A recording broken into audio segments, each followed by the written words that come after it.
नमस्कार दोस्तों, मैं यूके निराला आप सभी का हार्दिक स्वागत करता हूं आपके यूट्यूब चैनल निराला एडू पॉइंट में। Welcome to Nirala Edu Point channel. आज हम लोग इस सेशन में डिस्कस करने वाले हैं क्लास 12 के विषय इंग्लिश के 100 मार्क्स के फर्स्ट चैप्टर का इंडियन सिविलाइजेशन एंड कल्चर के सभी इम्पोर्टेंट्स ऑब्जेक्टिव को। तो चलिए शुरू करते हैं। First of all, the first objective, dash is the writer of Indian civilisation and culture. Indian civilisation and culture के लेखक कौन हैं? तो महात्मा गांधी। दूसरा, Mahatma Gandhi was born on dash. Mahatma Gandhi का जन्म कब हुआ था? 2 अक्टूबर 1869 ईस्वी को। तीसरा number, Mahatma Gandhi was shot dead on. Mahatma Gandhi को गोली मारकर हत्या कर दी गई थी। कब? तो आंसर है 30 जनवरी 1948 ईस्वी को। चौथा objective, the autobiography of Mahatma Gandhi. महात्मा गांधी जी का ऑटोबायोग्राफी कौन है? My experiment with truth. सत्य के साथ मेरा प्रयोग, यही उनका आत्मकथा है। 5 number, dash wrote the famous book the decline and fall of Roman Empire. किसने लिखा था द फेमस प्रसिद्ध किताब decline and fall of Roman Empire? तो गिब्बॉन ने लिखा था। गिब्बॉन इटली से संबंधित है, मतलब इटली देश के हैं। 6 number, which type of rose piece is Indian civilisation and culture. Indian civilisation and culture किस प्रकार का गद्य है? तो यह एक एस्से है। 7 number, what is the golden please. Golden please का अर्थ क्या है? डिफिकल्ट टू फाइंड, जिसे पाना कठिन हो। Number 8, civilisation is that mode of conduct which point out to the man dash. Civilisation अर्थात हमारी सभ्यता आचरण की वह प्रणाली है जो मनुष्य के कर्तव्य को रास्ते को प्रशस्त करती है, अर्थात कर्तव्य की रास्ता को दिखाती है, समझाती है। 9 number, what where called the rulers of Egypt. Egypt के शासकों को क्या कहा जाता है? तो इजिप्ट के शासकों को फेरोस कहा जाता है, फेरोसेस। 10 number, India's glory is that it is dash. Bharat का वैभव यह है कि वह अभी भी है, क्या है? स्थिर है, अर्थात भारत की जो सभ्यता है वह स्थिर है, हमेशा जो थी वही है, अर्थात इसकी सभ्यता नहीं बदल रही है, नहीं बदलती है। Number 11, our ancestor enjoy dash rules. हमारे पूर्वज डैश रूल को एंजॉय किए, तो वह है home rule. Number 12, what was the our ancestors satisfy with. वह क्या है जिससे हमारे पूर्वज संतुष्ट थे? तो वो गांव है, हमारे पूर्वज गांव के जीवन शैली से संतुष्ट थे।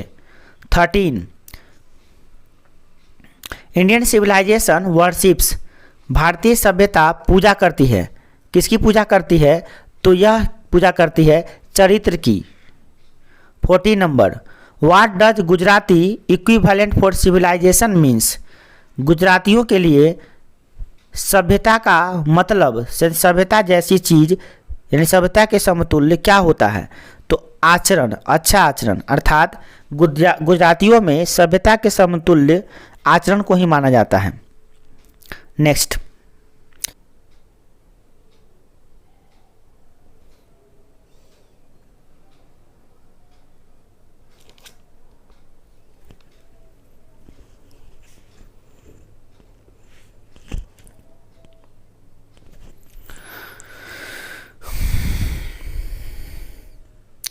तो 16 नंबर है, what was western civilization propagates. Western civilization अर्थात पश्चिमी सभ्यता किस चीज़ को फैला रही है? तो ई मोरालिटी अर्थात अनैतिकता को फैला रही है। 17, in the word of Gandhi ji mind is a dash.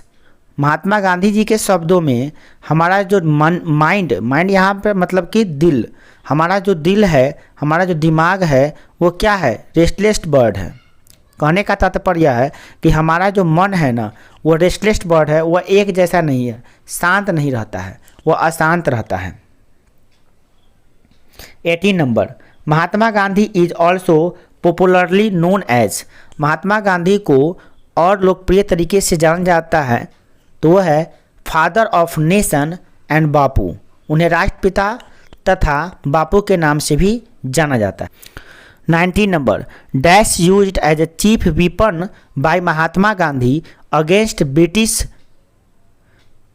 अंग्रेजों के खिलाफ गांधी जी द्वारा उपयोग किया गया मुख्य हथियार क्या था? तो वह हथियार था ट्रूथ यानी सच्चाई एंड नॉन वायलेंस मतलब अहिंसा, सच्चाई और अहिंसा का प्रयोग उन्होंने किया था अंग्रेजों के खिलाफ। 20 number, Mahatma Gandhi works reveals that he was the great, Mahatma Gandhi के कार्य यह बताते हैं कि गांधी जी डैश थे, तो क्या थे? मास्टर ऑफ चेस्ट, मतलब कि शब्दों के बड़े ही निपुण उपयोग करता थे, मतलब वो शब्दों का उपयोग करना बहुत ही अच्छी तरीक़ा से जानते थे। 21 dash talk about the sound foundation of Indian civilisation, कौन है जो भारतीय सभ्यता के साउंड फाउंडेशन की बात करते हैं, आधारशिला की बात करते हैं? तो वह है Mahatma Gandhi. 22 nothing can be equal Son by our dash, इसका आंसर है एंसेस्टर्स, हमारे पूर्वज द्वारा बोए गए बीजों में की बराबरी कौन नहीं कर सकता है? कोई नहीं कर सकता है। तो 22 nothing can be equal Son by our dash, कुछ नहीं बराबरी कर सकता है हमारे डैश के द्वारा बोए गए बीजों के, तो वह है एंसेस्टर्स, माने हमारे एंसेस्टर्स के द्वारा जो सभ्यताएं हमें दी गई है उसकी बराबरी कोई नहीं कर सकता है। 23 डैश स्टिल सम हाउ और other sound at the foundation, कौन है जो किसी तरह से अपनी नींव पर टिकी हुई है अर्थात अपनी बुनियादी चीज़ों को नहीं खो रही है? तो वह है क्या? तो वह है इंडियन सिविलाइजेशन अर्थात इंडिया की जो सभ्यता है वह वहीं की वहीं बनी हुई है। 24 the people of Europe learn their lesson from the writing of dash, Europe के लोग अपनी सभ्यता डैश से सीखे हैं, तो किस चीज़ से सीखे हैं? द ग्रीस एंड रोम के लेखनी से। 25 it is the charge against India that her people are so, भारत पर ऐसा आरोप लगाया गया है कि भारत के लोग डैश है, तो क्या है? तो अनसिविलाइज्ड असभ्य है, इग्नोरेंट अज्ञानी है, और सॉलिड मतलब ये क्या है कि ये जो है ना हठी है, बात नहीं मानते हैं किसी का। तो ये दुनिया के लोग आरोप लगाते हैं, ऐसा कहते हैं कि भारत के लोग ऐसे हैं, बट ये ऐसा नहीं है, यह बिल्कुल गलत है। भारत के लोग न तो असभ्य है, न तो हठी है, और न ही अज्ञानी है। ये बहुत ही दुनिया की आप जानते हैं कि दुनिया को सिखाने के लिए इंडिया ही सबसे पहले आगे आती है और विश्व गुरु रहा है। भारत विश्व गुरु था, है और रहेगा। Next 26 performance of duty and observations of morality are dash terms, कर्तव्य का पालन और नैतिकता का अवलोकन जो है डैश पहलू है, तो क्या है? कन्वर्टिबल मतलब कि अपरिवर्तनशील है, मतलब कि परिवर्तन नहीं करता है। 27 dash set a limit to our indulgences, कौन है जो हमारे विलासताओं पर यानी कि भोग विलास पर को सीमित कर दिया? तो हमारे पूर्वजों ने, हमारे एंसेस्टर्स ने, उनका मानना था कि भोग ही रोग है, अतः भोग से बचना चाहिए। 28 according to our ancestor happiness was largely a dash condition, हमारे पूर्वजों के अनुसार खुशियाँ एक डैश है, कैसी अवस्था है? तो यह एक फिजिकल अवस्था है, एक मानसिक अवस्था है, इसका धन संपत्ति से कुछ लेना देना नहीं है। जब मनुष्य सोच लेता है कि हम सही स्थिति में हैं तो खुश होता है, और यह सोच लेता है कि हम गलत स्थिति में हैं तो वह दुखी हो जाता है, चाहे वो कितना भी अमीर हो और कितना भी गरीब हो, चाहे वो कितना भी विद्वान हो, चाहे कितना भी मूर्ख हो, ये डजेंट मैटर, ये सब मैटर नहीं करता है। 29 wealth and luxury do not make dash, wealth यानी संपत्ति और लग्जरी आरामदेह की ज़िंदगी हमें क्या नहीं कर सकती है? तो यह हमें खुश नहीं कर सकती हैं, अर्थात मैन को खुश नहीं करती हैं, मैन को हैप्पी नहीं बना सकती हैं। अर्थात एक गरीब आदमी भी खुश हो सकता है, वह उसकी मानसिक अवस्था पर डिपेंड करता है। 13 the mind is the restless bird which always remains. मस्तिष्क जो है ना वह क्या है, एक अस्थिर पक्षी है जो हमेशा रहती है क्या, अनसेटिस्फाइड, मतलब हमेशा असंतुष्ट रहती है। मस्तिष्क को जितना मिलता है अर्थात मनुष्य को जितना मिलता है वह उतने ही पाने की कोशिश करता है। मोर he gets more he wants, मतलब जितना ही वह चाहता, जितना ही उसको मिल जाता है उतने ही और पाने की इच्छा बढ़ जाती है। मतलब मनुष्य का मन कभी भी शांत नहीं होता है। 31 our forefathers saw kings and their sword were inferior to the dash. हमारे पूर्वज ने ये कहा है, क्या कहा है कि राजा और राजा की तलवारें सब नीचे रहती थी, किसके, नीति शास्त्र के तलवार के नीचे। मतलब सबसे बड़ा नीति होता है, नीतियों को यहाँ पे मान्यता दी गई है, नीति को सर्वोपरि बनाया गया है। उसके बाद और ताकत और साहस की बात आती है। 32 एन एंशिएंट डे, प्राचीन काल में, प्राचीन समय में, प्राचीन दिनों में पीपुल इंजॉय करते थे, लोग मस्ती क्या करते थे, किस चीज़ से, ट्रू होम रूल्स, मतलब घर के नियमों से, घर के चीज़ों से। 33 dash based on belief of God, क्या है जो भगवान के विश्वास पर आधारित है, तो वह है इंडियन सिविलाइजेशन। इंडियन सिविलाइजेशन, भारतीय सभ्यता हमेशा भगवान के भरोसे रहती है, अर्थात भगवान पर आधारित है, अर्थात इसमें गॉड को सर्वोपरि बताया गया है, भगवान को सर्वोपरि बताया गया है।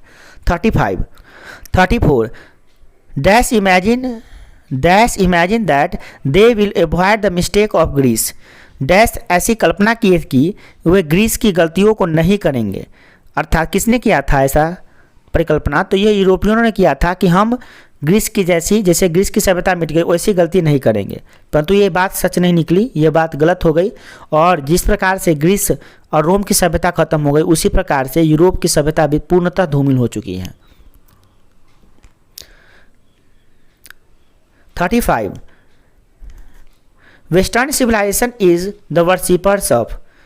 वेस्टर्न जो सिविलाइजेशन है, पश्चिमी सभ्यता है, वो किसका पुजारी है, तो वह पुजारी है, जानते हैं किस चीज़ का, मेटेरियलिटी का, भौतिक चीज़ों का, वस्तुओं का, न कि गॉड का, न ही ऑनेस्ट पीपुल का। जबकि हमारा जो सिविलाइजेशन है वह चरित्र का पुजारी है, चरित्र की पूजा करता है, गॉड की पूजा करता है, न कि वस्तुओं का। 36 modern civilisation is mainly the worshipers of. जो आधुनिक सभ्यता अभी आ रही है वह किस चीज़ के पुजारी पर है, उस मतलब किस चीज़ का पुजारी है, उसमें किस चीज़ की प्राथमिकता दी गई है, तो मटेरियल की। आज लोग अपने स्वास्थ्य समृद्धि से ज़्यादा वस्तुओं के संग्रह में ज़्यादा ध्यान देते हैं। लोग वस्तुओं का संग्रह ज़्यादा से ज़्यादा करना चाहते हैं, वो अपने ज़रूरत से ज़्यादा चीज़ों की वस्तुओं का संग्रह भी करते हैं। 37 dash do not make man happy. क्या है जो मनुष्य को खुश नहीं कर सकती है, तो वह है वेल्थ एंड लग्जरी। आराम की ज़िंदगी और आराम संपत्ति हमें जो है ना क्या नहीं कर सकती है, खुश नहीं कर सकती है। खुशी तो क्या होती है, एक मेंटल स्टेट होती है जिसको हम लोग सोचकर मन की स्थिति को शांत करके प्राप्त कर सकते हैं। 38 civilization is not beated in the world. कौन ऐसी सभ्यता है जो विश्व में अभी भी धूमिल नहीं हुई है, वो अपने अस्तित्व में अभी भी कायम है, कौन है, तो वह सिर्फ एक है इंडियन सिविलाइजेशन, जो अभी तक उसी प्रकार से है, जो गरिमा पहले थी वह गरिमा अभी भी है। 39 we have no system of dash competition. हमारे अंदर, हम में किसकी प्रतिस्पर्धा का कोई सिस्टम नहीं है, तो हमारे अंदर क्या है, लाइफ कोरेडिंग का कोई मतलब सिस्टम नहीं है, कोई पद्धति नहीं है, अर्थात हम में आपसी टकराव कलह करने की कोई पद्धति नहीं है। हम लोग शांतिपूर्ण जीवन बिताने वाले लोग हैं। 40 our ancestors did not invent machinery because we would become dash. हमारे पूर्वजों ने मशीनों का आविष्कार नहीं किया क्योंकि हम लोग क्या नहीं हो जाते, गुलाम नहीं हो जाते और न ही अपने चरित्र को खो देते। अर्थात हमारे पूर्वजों ने हमें गुलामी से बचाने और चरित्र को बनाए रखने के लिए नई नई मशीनों का आविष्कार नहीं किया। साहित्य, यहाँ पे बात की जा रही है साहित्य की, तो वह पश्चिमी साहित्य से सीखे हैं बहुत कुछ। 42 dash was spiritual leader than politician. कौन थे जो एक राजनेता के तुलना में एक धार्मिक नेता के रूप में ज़्यादा दिखते थे। ज़्यादातर वो धार्मिक नेता थे, न कि राजनेता। तो वो थे महात्मा गांधी। महात्मा गांधी स्पिरिचुअलिटी पर ज़्यादा विश्वास करते थे, वो धार्मिकता पर बल देते थे। वो एक राजनेता होने के साथ साथ एक धार्मिक गुरु भी थे, जो लोगों को सच्चे उपदेश को देकर लोगों के जीवन को कृतार्थ करते थे। 43 plain living and high thinking is the motto of dash. सादा जीवन और उच्च विचार, यह किसका कथन है? किस सिविलाइजेशन का कथन है? तो यह इंडियन सिविलाइजेशन का कथन है। 44 गांधी जी सेड दैट। गांधी जी ने कहा था I am not hater of dash. मैं हेटर नहीं हूँ, नफरत करता नहीं हूँ। किसका? तो वेस्ट का, पश्चिमी सभ्यता का। 45 the world famous Attic civilisation is that. भारत पूरे विश्व की सबसे प्राचीन सभ्यता जो है ना, विश्व सभ्यता कौन थी? तो ग्रीस की सभ्यता। 46 we should follow the rules plain living and high thinking. हमें सादा जीवन और उच्च विचार के जीवन को रूल्स को अपनाना चाहिए। इससे हमारा जीवन कृतार्थ हो सकता है और हम अपनी मंजिलों को लक्ष्य की प्राप्ति कर सकते हैं। 47 Gandhi ji went to Champaran in dash. Gandhi ji Champaran कब गए? तो गांधी जी चंपारण गए 1917 ईस्वी में। 48 civilisation is the state of development. Civilisation किसकी विकास की अवस्था है? तो लोगों की विकास की अवस्था है। देखिए, लोग विकसित माना जाता है कब? जब सिविलाइजेशन उसमें होता है, अर्थात सभ्यता उनमें होती है। Mahatma Gandhi was associated with dash journal. Mahatma Gandhi किस पत्रिका से संबंधित है? तो उन्होंने यंग इंडिया नामक पत्रिका का संपादन किया था, इसी से वो संबंधित है, यंग इंडिया।